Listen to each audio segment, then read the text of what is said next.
hand cannon is more than likely going to be a failure. Now, that doesn't mean the game itself isn't going to be good, that it won't be released, or that those who purchase it after it releases won't enjoy the game. It will be a failure because I doubt that it will make back all the money that I invested into the game. Now, some of this money is direct money, such as the money that went into purchasing the music, cover art, and dev kits, along with my business license and so on. But most of the money is indirect, which is my time.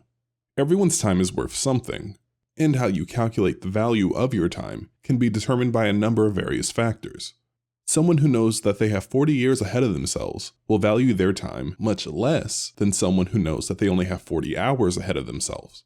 Now, I don't know how many years I have left. I hope a lot. But I calculate my time a bit differently. I think about the time that I'm missing out with friends and family, missed opportunities of picking up freelance work, or working on one of my non-game dev related hobbies. I also take in consideration my experience. I value my time somewhere in the ballpark of $32 to $38 an hour. Now, some of you may say that's really high, but I do live in one of the most expensive states in the United States, and I've worked various jobs over the development of hand cannon that pay just as much, if not more, than how much I value my actual time. So, how many hours have I worked on hand cannon? Well, I'm not really sure. I've never really tracked my hours, and I developed the game in my spare time, so I can't really give you hard numbers, but I'm 100% sure that it's been over 4,000 hours, meaning at least about 2 years worth of salary went into this game, which means hand cannon needs to make somewhere around $132,000 to $180,000 before I'm technically making a profit on my labor alone. What'll I tell my grandchildren? I used to be bad at math. Oh, Grandma. This is before I even consider business fees, taxes, and the cost to maintain my website and server. So when I'm looking at this from a business perspective, I estimate hand cannon would need somewhere in the ballpark of $156,000 to $204,000 to make a true profit. However, the likelihood of this happening is probably just as likely as me winning the lottery. Well, maybe not quite, but honestly probably not that far off. This means I would have to sell somewhere around 15,000 to 20,000 copies to break even, which from my current projections aren't even close. This issue isn't uncommon either. Most indie games are technically financial failures. Most hobby games make under 10 grand, most indies don't crack 100,000, and so on. So if you're making a game, yours will likely fail financially as well. I knew from the beginning that hand cannon was likely to fail in this way, so why am I making this game? 'Cause you're an idiot! You are the biggest idiot I've ever met! Well, my measure of success for hand cannon is a bit different from a traditional business, but I don't think it's much different from the average indie developer. So my first measurement tool is just releasing a completed version of the game. Even if no one but my friends and family played the game, having a completed project on this scale counts as a victory to me.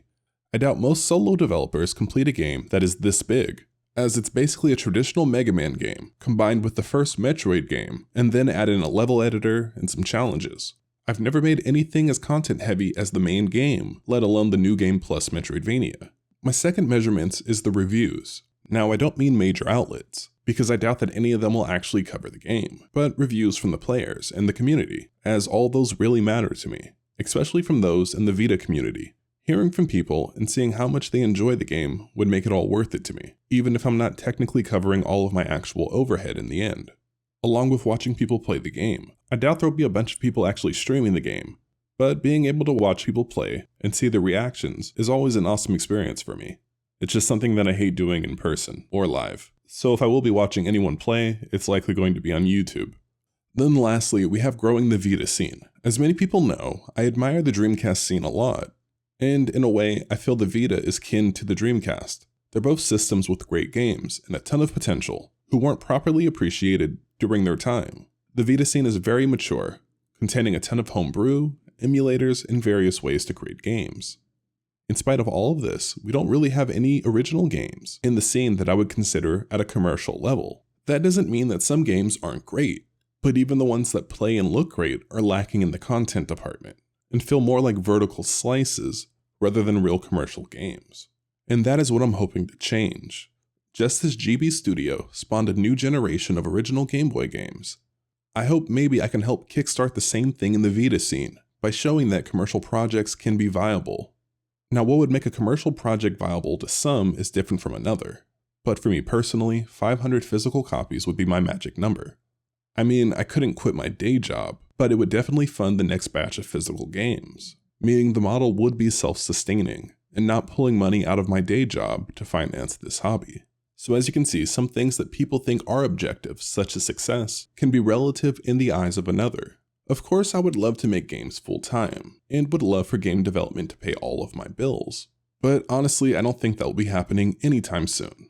Instead, I just hope hand cannon is a stepping stone into the direction of building that trust with my audience, and the start of a business model that will hopefully put me on track to eventually achieving my goal. Not everything is about an instant return on your time or financial investment. Sometimes returns are delayed, and not just delayed for a year or even one project, but instead delayed for decades, until you finally begin to see your success. Now I'm hoping not for that long of a delay, but I'm ready for the long haul, and I'm just getting started. Well, that's it for today, everyone. Thanks for watching, and thanks for your time.